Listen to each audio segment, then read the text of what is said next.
नंदुरबार जिल्ह्याला पुन्हा अवकाळी पावसानं झोडपलंय। धडगाव शहरात वादळी वाऱ्यासह अवकाळी पाऊस बरसला। यात शेतकऱ्यांचं मोठं नुकसान झालंय।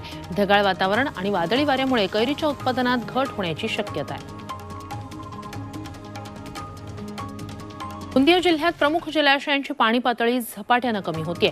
7ही मध्यम प्रकल्पांमध्ये सरासरी 30% इतकाच जलसाठा शिल्लक आहे। मान्सून आणखी लांबला तर भीषण पाणी समस्या निर्माण होण्याची शक्यता वर्तवण्यात येते।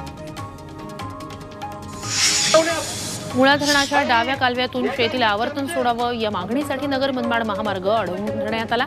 स्वाभिमानी शेतकरी संघटनेचे जिल्हाध्यक्ष रवी मोरे यांच्या नेतृत्वात हे आंदोलन करण्यात आलं। शेतीच्या पाण्यासाठी हे आंदोलन झालं। पंढरपूर तालुक्यात पाण्याअभावी द्राक्ष बागांवर दुष्काळाचं सावट पाहायला मिळतंय।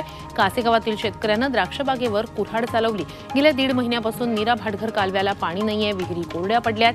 पाण्याअभावी अमृत नोनी गॅस्ट्रिन, अपचन, ऍसिडिटी, गॅस्ट्रबल ह्यापैकी तुम्हाला कुठलाही गॅस्ट्रिक प्रॉब्लेम झाला, उपाय एकच, अमृत नोनी गॅस्ट्रिन। द्राक्षबाग जळून जात आहेत, त्यामुळे शेतकऱ्यानं हा निर्णय घेतला।